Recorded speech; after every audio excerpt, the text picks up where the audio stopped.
Hello friends, જય માતાજી to all of you. હું આજે આવી છું ભુજિયા ડુંગર ઉપર નવું બનાવેલ સ્મૃતિવનની અંદર. તો આ સ્મૃતિવન છે એ ખૂબ જ મોટી જગ્યાની અંદર બનાવવામાં આવેલું છે. અને જ્યારે ભૂકંપ થયો ત્યારે કઈ કઈ રીતના બધું થયું હતું એની પૂરી માહિતી આમાં આપેલી છે. તો હું તમને પૂરેપૂરું આખું સ્મૃતિવન બતાવીશ. તો સ્મૃતિવનમાં આવશો તો તમારો આખો દિવસ ક્યાં જશે તેની તમને ખબર જ નહીં પડે. જો સવારના આવશો તો તમને અહીંયા કને સનરાઇઝિંગ પોઈન્ટ મળશે જ્યાં તમે વોક કરી શકો છો. જો તમે વહેલા આવો છો તેની કોઈ જ ટિકિટ નથી. અને એના પછી 11 વાગ્યા પછી આવો છો તો તેની એન્ટ્રી ફી છે 20 રૂપિયા. અને જો તમે પાર્કિંગ કરો છો ગાડીની તો 40 રૂપિયા થાય છે. અને તમે મ્યુઝિયમ જોવા આવો છો તો પર પર્સન 300 રૂપિયા થાય છે. એનું ઉદ્ઘાટન PM મોદીએ કરેલું છે 28 ઓગસ્ટ 2022ની અંદર. આનું ઉદ્ઘાટન આપણા PM મોદીએ કરેલું છે. અને આને બનતા ઘણો સમય લાગ્યો છે. અને તમે અહીંયા કને આવો છો તો તમારી સવારથી સાંજ ક્યાં પડે છે એની તમને ખબર પણ નહીં પડે. કારણ કે સાંજે તમે અહીંયા કને સનસેટ પોઈન્ટ પણ જઈ શકો છો. ત્યાં સનસેટ પોઈન્ટ પર તમારી સેલ્ફીઓ ક્લિક કરી શકો છો. હવે આપણે અંદર એન્ટર થઈ ગયા છીએ તો આપણે અંદરના વ્યૂ જોઈએ. તો જુઓ, અહીંયા કને આપણે એન્ટર થતાં જ આપણને એક મોટો પૃથ્વીનો ગોળો દેખાય છે. તો એના તમે બટન દબાવો છો તો તમને અહીંયા કને વિઝ્યુઅલાઇઝેશન દેખાશે. અહીંયા એક મૂવી પણ બતાડવામાં આવે છે કે કઈ રીતના બધી પ્લેટો અલગ થાય છે, જોઈન્ટ થાય છે, અને એના વિશે તમને પૂરી માહિતી આપવામાં આવે છે.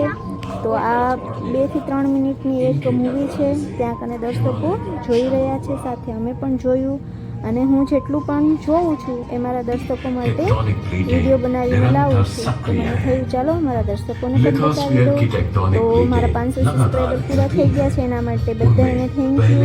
અને મારા 4000 વોચ ટાઈમ કમ્પ્લીટ થાય એના માટે તમે મારો વિડીયો પૂરેપૂરો જોજો. વિડીયો જોયા પછી તમારા ફ્રેન્ડ્સને બધાને શેર કરજો. તમને વિડીયો સારો લાગે તો લાઈક, શેર અને કમેન્ટ કરવાનું ભૂલતા નહીં. જો અહીંયા કને આપણે આ વિઝ્યુઅલાઇઝેશન જોશું એના ઉપરથી આપણને ખબર પડશે કે આપણી પૃથ્વી ઉપર કઈ કઈ પ્રક્રિયાઓ થાય છે. ચક્રવાત આવે છે, ભૂકંપ આવે છે, એના સિવાય જ્વાળામુખીઓ ફાટે છે. એ બધું જ અહીંયા તમને બતાવવામાં આવ્યું છે. કુલ 7 ગેલેરીઓ છે. એ 7 ગેલેરીની અંદર અલગ અલગ વસ્તુઓ બતાવવામાં આવી છે. તો હું તમને સાથે સાથે કહેતી જઈશ અને બતાવતી પણ જઈશ. અહીંયા એક મોટું પ્રોજેક્ટર રાખેલું છે કે માણસની ઉત્પત્તિ કઈ રીતના થઈ, પહેલાં માણસ કેવો હતો. અત્યારે આપણે ચાલ્યા જતા હોય તો આપણે અહીંયા કપી માનવ જેવા દેખાઈએ છીએ. તો આ છોકરાઓને ખૂબ જ મજા આવે છે. નાના બાળકોથી લઈ યુવાનો અને વૃદ્ધો સુધી દરેકને અહીંયા કને મજા આવે એ ટાઈપની જગ્યા છે. અહીંયા ગાઈડો દ્વારા બધું સમજાવવામાં આવે છે.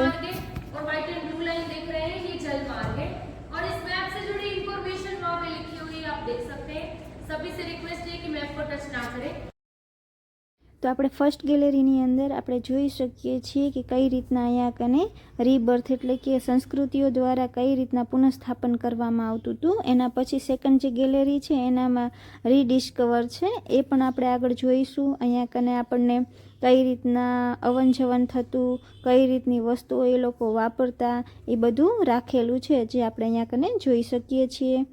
અને આપણે એના વિશે લખાણ પણ દેખાય છે. અહીંયા ભોજન માટેના વાસણો કેવા વાપરતા હતા અને એ લોકો કેવા ઘરેણાં પહેરતા હતા, મકાનની પ્રણાલીઓ કેવી હતી, કઈ ટાઈપના ધાન હતા, ધાનને કઈ રીતના સાચવતા હતા અને કઈ રીતના પથ્થરો વાપરતા હતા, એ બધેની માહિતી આમાં આપેલી છે. તો તમે અહીંયા કને આવશો તો તમને ઘણું જોવા, જાણવા અને શીખવા ચોક્કસથી મળશે.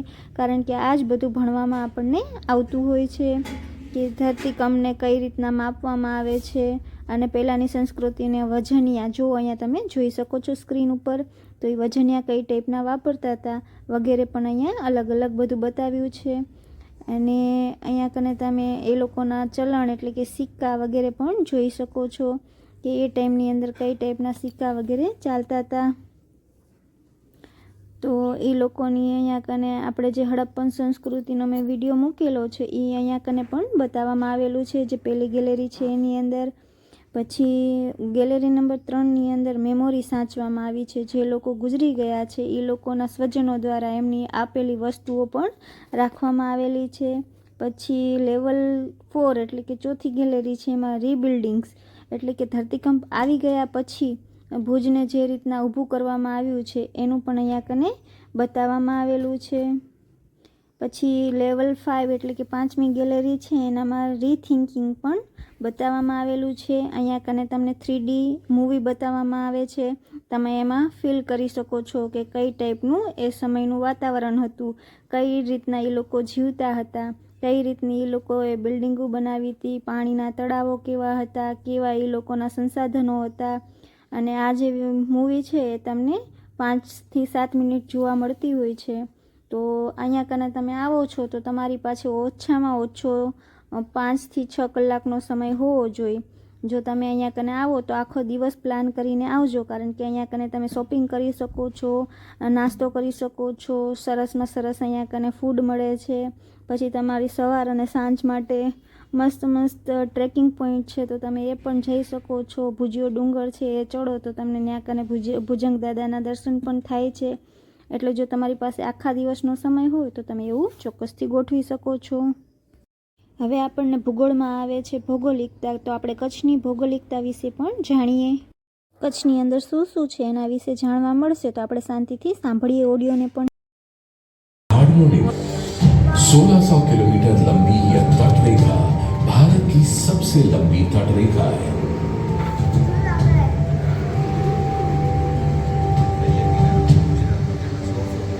यह कई प्राकृतिक विविधताओं और परितंत्रों का घर है। मैंग्रोव, तलभूमि, कोरल रीफ, खास स्थान, सागर तट और नीली झीलें सब हैं यहाँ। ये तटरेखा लुभावनी तो है, लेकिन इसकी लंबाई के कारण गुजरात में चक्रवात, सुनामी और बाढ़ की संभावना बनी रहती है। फॉल्ट लाइन भूकंपों का कारक है और शुष्क जमीन की वजह से समय समय पर सूखा पड़ता है। लंबी तटरेखा और वायु दबाव में आने वाले अंतर के कारण चक्रवात आते हैं, जिनके दो स्पष्ट मौसम है यहाँ। पिछले 100 सालों में इस प्रदेश में 120 से भी ज्यादा चक्रवात आए हैं, जिन्होंने राज्य में तबाही मचा दी।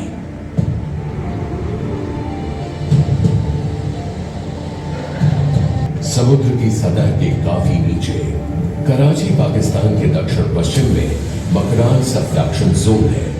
यह एक सक्रिय फॉल्ट क्षेत्र है, जिससे बड़े पैमाने के भूकंप आते हैं। 1945 में टकराई थी।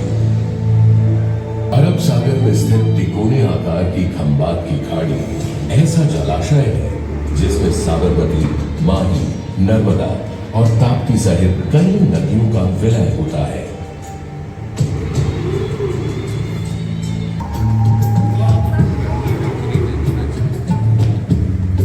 और अब यह बहुत से वन्य जीवों जैसे भारतीय जंगली गधा, बन्नी भैंस और चिंकारा का घर है। रण के ये विशाल नमक मैदान बाढ़ में कच्छ जिले को एक छोटे द्वीप में परिवर्तित कर देते हैं।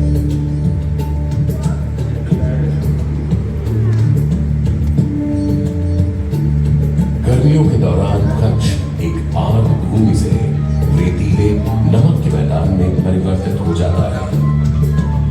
તો ફ્રેન્ડ્સ, અહીંયા કને તમે જોઈ શકશો કે બધા પથ્થર છે 3 જાતના. તો એમાં કેટલા વર્ષે પવનથી એનામાં કેવો ઘસારો લાગે છે, પછી પાણીથી કેવો ઘસારો લાગે છે. તો આપણે જોઈએ એને અહીંયા કને તમે ટચ કરી શકો છો. તમે ટચ કરો છો અને જે સાલ પસંદ કરો છો તો એટલા વર્ષમાં એ પથ્થર કેટલો ઘસાય, પાણીથી કેટલો ઘસાય, હવાથી કેટલો ઘસાય. એટલે બાળકોને અહીંયા જાણવું હોય તો તમે લાઈવ ડેમો બતાવી શકો છો. તો આ જાણવા જેવું છે છોકરાઓ માટે, કારણ કે છોકરાઓને વાંચીને યાદ નથી રહેતું પણ જોઈને ચોક્કસથી યાદ રહે છે. પછી અહીંયા જુઓ તમે સ્મૃતિઓ જોઈ શકો છો, ફોટો છે, લેયર્સ છે, કપડાં છે. તો જે લોકો ભૂકંપમાં ગુજરી ગયા છે એની અહીંયા કને મસ્ત ફ્રેમ બનાવી અને રાખવામાં આવેલી છે. પછી અહીંયા કને કુદરતી ઘટનાઓ છે એ કઈ રીતના બનતી હોય છે તો એના પણ મોડેલ બનાવીને રાખવામાં આવ્યા છે. તો જે લોકો ભણતા હોય એ લોકો માટે તો ખાસ આ જગ્યા આવવા લાયક છે, જોવા લાયક છે અને જાણવા જેવું તો ઘણું બધું જ છે. એટલે તમારે ચોક્કસથી આ જગ્યાની એકવાર તો મુલાકાત લેવી જ જોઈએ. તો અહીંયા કને આપણે જોશું કે કેના મોડલ છે. અહીંયા કને તમે બધું જેવી રીતના લેપટોપમાં ને એમાં મોબાઈલમાં ને એમાં જોતા હો છો એવી રીતના અહીંયા કને પણ તમે અડી અને જોઈ શકો શકો છો. ચક્રવાત છે તો ચક્રવાતનું મોડેલ છે કે ચક્રવાત કઈ રીતના આવતું હોય છે. પછી આ અર્થક્વેક એટલે કે ભૂકંપ એ કઈ રીતના આવતું હોય છે. તમે બટન દબાવો એટલે તમને અહીંયા કને ખબર પડે છે કે કઈ રીતના બધું હલે છે અને કઈ રીતના બધું જુદું થતું હોય છે. તો આ ભૂકંપનું મોડેલ છે, ચક્રવાતનું મોડેલ છે, વાવાઝોડાનું પણ મોડેલ બનાવેલું છે. તો અહીંયા કને તમે જોઈ શકો છો, બધું સ્ક્રીન ઉપર પણ તમે જોઈ શકો છો. અને અહીંયા કને બધી પૂરેપૂરી માહિતી આપવામાં આવેલી છે. જો તમારે કોઈ પ્રોજેક્ટ બનાવવાનો હોય અથવા તો આ પૂર છે, પૂરનું મોડેલ છે, તો તમે અહીંયાથી પૂરી માહિતી લઈ શકો છો. અને આવી રીતના તમે નાના મોડેલથી પોતાનું સંશોધન પણ કરી શકો છો. છોકરાઓને સાયન્સ માટે આ ખૂબ જ ઉપયોગી છે. પછી અહીંયા કને સાવ નાના બાળકો હોય છે એના માટે પણ છે કે જો આવી ગરમીની અંદર અને આવા રેતાળ પ્રદેશની અંદર ત્યાંના વન્યજીવો શું ખાતા હોય છે અને કઈ રીતના બોલતા હોય છે, રહેતા હોય છે, તો એની પૂરી માહિતી છે. છોકરાઓને અહીંયા ખૂબ જ મજા આવે છે. જે 5 થી 8 વર્ષના બાળકો હોય એના માટે સ્પેશિયલ આ બનાવવામાં આવેલું છે. તો અહીંયા કને તમે જોઈ શકો છો બધા અવશેષો રાખેલા છે. પછી કઈ જગ્યાએ કઈ તીવ્રતાનો ભૂકંપ હતો, લખપતની અંદર, અંજારની અંદર, ભુજની અંદર, ભચાઉની અંદર કઈ તીવ્રતા હતી, કેટલા માણસો મૃત્યુ પામ્યા, કેટલા માણસો ઘાયલ થયા, કેટલા માણસો ઘરથી બેઘર થયા, એની સંપૂર્ણ માહિતી તમે અહીંયા કને વાંચી શકો છો, જોઈ શકો છો. અહીંયા કને એક ગેલેરી બનાવવામાં આવી છે, જે ગેલેરીની અંદર બધું લખાણ કરેલું છે કે કેટલા ઘરમાંથી કેટલા સદસ્યો ગયા છે. પછી અહીંયા મેપ છે કે કઈ કઈ જગ્યા છે જે ભૂકંપગ્રસ્ત છે, જ્યાં હજી પણ ભૂકંપ આવવાની સંભાવનાઓ છે. અને ભૂકંપ આવે તો તમે એનાથી કઈ રીતના બચી શકો છો, એના સેફટી માટેની પણ ગેલેરી એક બનાવવામાં આવેલી છે, જેને લેવલ 5 એટલે કે રીથિંકિંગ નામ આપવામાં આવેલું છે. પછી લેવલ 6 એટલે કે 6ઠ્ઠી ગેલેરીની અંદર રીલિવિંગ એટલે કે અનુભવોની વાત કરવામાં આવી છે. જો અહીંયા રિક્ટર સ્કેલ પર કઈ રીતના ભૂકંપને માપવામાં આવે છે, કઈ રીતના જો વાવાઝોડું આવે છે, કઈ રીતના ધરતીકંપ આવે છે અને ભૂકંપ થાય છે, એ અહીંયા કને નીચેની સ્ક્રીન પર બતાવવામાં આવેલું છે. તો કુદરતી વાતાવરણની અંદર ફેરફાર આવે છે, એ ફેરફારો કઈ રીતના થાય છે, એ સંપૂર્ણ અહીંયા માહિતી આપવામાં આવેલી છે. તો આપણે જોતા જઈએ, સાથે એના વિશે જાણતા પણ જઈએ. તમે બધા તમારા ફ્રેન્ડ્સને આ ચોક્કસથી વિડીયો શેર કરજો, એ લોકોને ઘણી માહિતી મળશે. અને જો તમે કચ્છની અંદર આવો છો તો આ જગ્યાની મુલાકાત લેવાનું તો ચૂકશો જ નહીં, કારણ કે અહીંયા તમને ખૂબ જ મજા આવવાની છે. આખું એસીવાળું છે.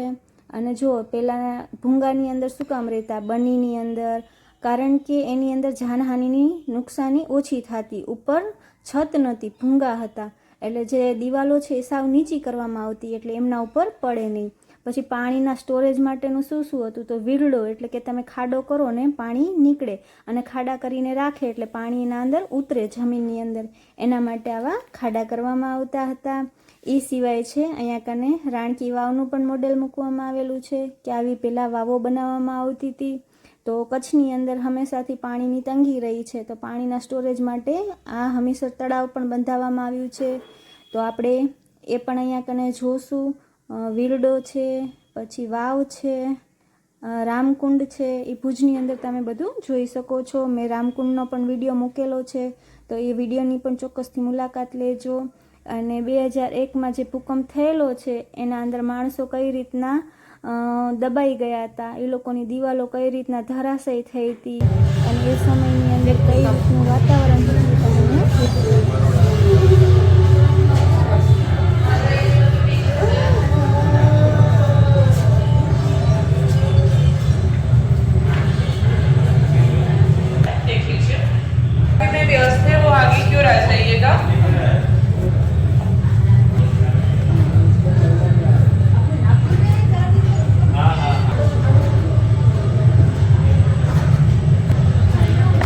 છે. તો આખે આખું દટાઈ જ ગયું હતું ભૂકંપની અંદર. ઘણાના બાળકો ચાલ્યા ગયા છે, ઘણાના માતા પિતા, ઘર ચાલ્યા ગયા છે. જો તમે અહીંયા કને ફોટો દ્વારા જોઈ શકો છો, અહીંયા ઘણા બધા ઘરોના ફોટા મૂકેલા છે, છતરડીના ફોટા મૂકેલા છે કે કેટલી છતરડીઓ નાશ પામી છે, માણસો કઈ રીતના દટાણા છે, અમુક લોકોના હાથ પગ ચાલ્યા ગયા છે, બધા ઘર વિહોણા થઈ ગયા છે. તો અહીંયા કને કેવી અફરાતફરી એ સમયની અંદર થઈ હશે, એ બધું તમે અહીંયા કને જોઈ શકો છો. અને માણસો કઈ રીતના આખા પરિવાર દટાઈ ગયા છે ઘરની અંદર, કારણ કે પહેલાંના જે ઘર હતા એ બીમ કોલમ વગરના હતા, કાચા હતા. એ દિવસની અંદર આ છાપાની અંદર શું છપાણું હતું એ છાપાઓનો પણ અહીંયા કને રાખવામાં આવ્યા છે મોટી સ્ક્રીન ઉપર, તમે એને વાંચી શકો છો. એ દિવસ કયા કયા છાપામાં કઈ હેડલાઇન્સ આવી હતી એ પણ અહીંયા તમે જોઈ શકો છો. તો મારી સાથે સાથે તમે નિહાળતા જાઓ. તમે તમારા સ્વજનોને ગુમાવો છો તો કેટલું દુઃખદ હોય છે એ તમે પેઇન પણ અહીંયા મહેસૂસ કરી શકો છો. લોકોએ અહીંયા કને કેટલું બધું ગુમાવ્યું છે. यहाँ से बलवा हटाना है, जेसीबी लेकर आओ। जी सर। चलो ऑपरेशन चालू करो। जेसीबी रोक दो। यहाँ से किसी की आवाज सुनाई दे रही है, कोई जिंदा है। एक फैमिली थी यहाँ, और ये स्लैब काटने के लिए स्लैब कटर पकड़ो जी। पैर में चोट लगी बसों के अंदर किया जा रहा था। बसों को एक इमरजेंसी अस्पताल के तौर पे यूज किया गया था। यहाँ पे हमें कंट्रोल रूम दिखाया गया है, समझ नहीं आ रहा है कि उस समय किसकी मदद की गई। यहाँ पे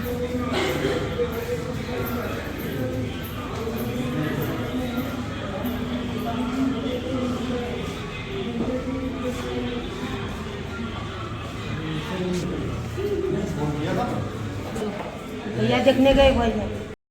તો એ સમયની અંદર બધી જ વસ્તુઓની તંગી હતી, કારણ કે હોસ્પિટલો બધા પડી ગયા હતા. તો એવા સમયે તમે તમારા સ્વજનોને લઈને પણ ક્યાં જઈ શકો, એટલે તમે બસની અંદર બધાને રાખવામાં આવ્યા હતા, એ લોકોની સારવાર કરવામાં આવતી હતી. પછી કંટ્રોલ રૂમ ચાલુ કર્યા, પણ કંટ્રોલ રૂમની અંદર બધા ઘરોની અંદર આવી જ પરિસ્થિતિ હતી. એટલે એક સામટા કેટલા બધા કોલ આવતા, ત્યાં કને 2 થી 3 વ્યક્તિ બેસાડ્યા હોય ને હજારોની સંખ્યામાં ફોન આવતા હતા. એટલે ત્યાં કને એ લોકો માટે પણ ખૂબ જ અઘરું બની ગયું હતું. એ બધું પણ અહીંયા કને બતાવવામાં આવ્યું છે. પછી હવેની જે પોઝિશન છે કે હવે બધા ઘર કઈ રીતના બનાવવામાં આવે છે એ બધું પણ તમે અહીંયા જોઈ શકો છો. સાથે કેટલી સંસ્થાઓએ એમ બધા માટે દુઆ કરી હતી, પ્રાર્થના કરી હતી, પૂજાઓ કરાવી હતી, એ બધું પણ તમે અહીંયા કને જોઈ શકશો. બધા દેશોએ શું મદદ કરી હતી, કઈ રીતની મદદ કરી હતી, કારણ કે એ સમયની અંદર ઠંડી હતી અને લોકોને બાળવા માટે પણ લાકડા નહોતા અને ઘરની અંદર રહી પણ નહોતા શકતા. એટલે રાતના બધાએ તાપણું કરીને રહેવું પડતું હતું. અને અહીંયા કને તમે બધાએ જે સ્વજનો ગુમાવ્યા છે એ લોકોની પોતાની અલગ અલગ સ્ટોરી છે એ ઓડિયોના માધ્યમથી સાંભળી શકો છો. મેં પણ અહીંયા 2 થી 3 સ્ટોરીઓ સાંભળી. તો તમારી પાસે જે પ્રમાણેનો સમય હોય એ પ્રમાણે તમે અહીંયા કને ટાઈમ સ્પેન્ડ કરી શકો છો અને તમે પણ ફીલ કરી શકો છો કે એ લોકોને કેટલું દુઃખ થયું હતું, એ લોકોએ શું ગુમાવ્યું છે. જે લોકોએ પોતાના પરિજનો ગુમાવ્યા છે એ લોકોની અહીંયા કને વેદના આપણને સાંભળી અને રોવું આવે એવું છે. તો તમે અહીંયા કને મુલાકાત લ્યો તો તમે અહીંયા કને લાઈવ ફીલ કરશો કે એ સમયે બધું કેવું હશે. તો હજી તમે મારી સાથે આગળ સુધી બન્યા રહેજો. આ વિડીયો તમે પૂરેપૂરો જોજો, કારણ કે આમાં તમને ખૂબ જ મજા આવવાની છે. પછી એ દિવસે મીટિંગ ભરાણી હતી અને એ કઈ રીતનું હતું, તેમાં શું નક્કી કરવામાં આવ્યું હતું એ અહીંયા કને ટેબલ ઉપર બતાવવામાં આવ્યું છે. કેટલી તીવ્રતાનો ભૂકંપ હતો, 7.7 તીવ્રતાનો ભૂકંપ હતો. પછી આ જે તમે અત્યારે જગ્યા જોઈ રહ્યા છો ત્યાં કને તમને અનુભવ કરાવવામાં આવે છે કે ભૂકંપ સમયે કેવું થાય, કારણ કે ઘણા બાળકો ભૂકંપ પછી જન્મ્યા છે અને ઘણા લોકોએ ભૂકંપ ના જોયો હોય. તો ત્યાં કને એક જગ્યા છે તેને વચ્ચે ઊભું રહેવાનું હોય છે, પછી તમારે પકડી રાખવાનું હોય છે અને તમને એવું જ ફીલ કરાવવામાં આવે છે જ્યારે એ સમયે ભૂકંપ થયો હતો અને કઈ રીતનું બધાનું રિએક્શન હતું એ પણ તમે અહીંયા જોઈ શકો છો. તો બધું એક સામટું પડે છે. અહીંયા કને અંજારનું ખાસ વધારે બતાવવામાં આવ્યું છે, કારણ કે અંજારની અંદર ઘણા બાળકો જે ધ્વજવંદન કરવા ગયા હતા એ એક સામટા મરી ગયા હતા, ગુજરી ગયા હતા. તો અહીંયા કને તમે એ બધું પણ જોઈ શકો છો. મોટા ટાંકાઓ પડે છે, ઘર પડે છે અને મોટી ટ્રકો છે એ ચાલી જતી હોય તો એનામાં બધું ફ્યુલને ભરેલું હોય એ પણ બધું તમે અહીંયા જોઈ શકો છો કે કેવી આગ લાગી હતી, કેવા પાણીના ટાંકા પડ્યા હતા અને બધા ઉપર બાળકો મરી ગયા હતા. તો આપણે અહીંયા કને બધું લાઈવ કરી શકીએ છીએ, જોઈ શકીએ છીએ. અનુભવ કરી શકીએ છીએ કે કેટલું દર્દનાક હશે, કેટલું પેઇનફુલ હશે. એ લોકોનું દુઃખ આપણે શબ્દોમાં બયાન કરી શકતા નથી. તો હવે આપણે એનો નાઇટ વિઝન જોશું કે રાતના સ્મૃતિવન કેવું લાગે છે. તો એન્જોય કરો. મારા વિડીયોને લાઇક, શેર અને સબસ્ક્રાઈબ